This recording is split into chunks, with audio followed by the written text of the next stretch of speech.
Bonjour Fabien. Salut Sean. Bienvenue à la montagne, à Tignes. Alors Fabien, toi tu connais, tu es un pilier. Tu es déjà venu l'an dernier à la première version du festival à Méribel. Là tu es encore présent cette année à Tignes. Tu es membre du jury, on va en parler, mais tu es avant tout un entrepreneur. Est-ce que tu peux nous expliquer ce que fait ta boîte? Ouais, je fais deux choses. La première, c'est que je suis écrivain. Donc c'est pas tout à fait une entreprise, mais quand même. Donc j'écris essentiellement des romans, des pièces de théâtre. Je scénarise actuellement une BD pour porter mes valeurs autour de la protection de l'humain et de l'environnement. La deuxième chose, c'est que je suis le fondateur de Co-Développement Academy, qui sème, on pourrait dire qui pollinise de l'optimisme et de l'intelligence collective dans les entreprises. Ok, tes clients sont plutôt des grosses boîtes? Alors, il y a des grosses boîtes, mais pas uniquement, quoi. Alors, et puis, deuxième chose, aussi dans l'entreprise, c'est que je forme du coup d'autres animateurs pour justement pouvoir nous occuper de grosses sociétés et puis pouvoir couvrir le territoire. Le co-développement, très très rapidement, pour expliquer ce que c'est. Donc le développement, c'est vraiment une approche du 21e siècle qui génère de l'entraide, de la cohésion, en partant de petits groupes de 6 à 10 personnes, managers par exemple, qui vont s'entraider en se réunissant une fois par mois avec un processus d'animation assez précis et qui marche merveilleusement bien. Ok, donc on l'a dit tout à l'heure, toi tu fais partie du jury, tu es un entrepreneur visionnaire bien sûr. Dans quelle catégorie est-ce que déjà tu es juré et dans quelle catégorie d'entrepreneur visionnaire es-tu et te classerais-tu? J'ai droit à deux catégories? Bah oui, si c'est la même tu peux en dire une, ça dépend. Alors moi, tu peux en dire deux. Je suis jury dans le Green, donc par rapport à mes implications. Écologie. Et puis, mais j'interviens aussi dans le social, puisque nos interventions dans les entreprises visent à remettre l'homme au cœur de l'entreprise, aussi de la rendre performante, plus performante, mais en passant par l'humain. Et dans le cadre de tes ouvrages, tu es plutôt sur le green écolo? Ouais, plutôt écolo.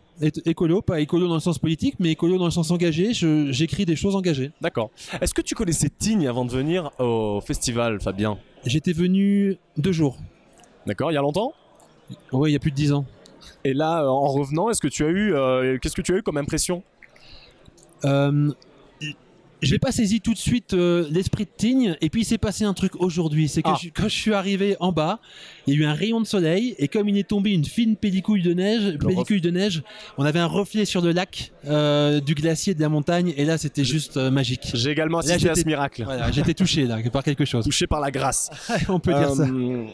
Fabien, toi qui connais bien le festival, du coup, est-ce que tu trouves que l'ADN du festival, est-ce qu'on retrouve l'ADN du festival cette année justement?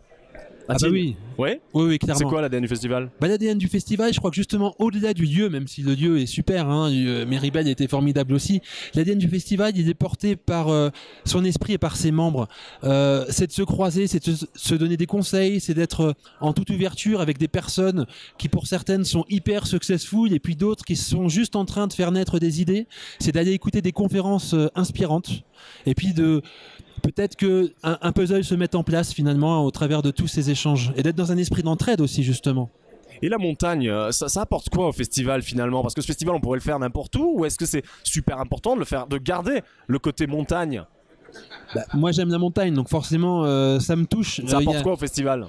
Moi personnellement ça me met un petit peu en dehors du temps je dirais. D'accord. Parce qu'en plus je vais pas... Parenthèse dans l'année? Pour moi c'est une parenthèse que je vais pas assez souvent à la montagne donc j'en suis même un peu frustré. Alors venir là à ce moment-là je trouve ça formidable.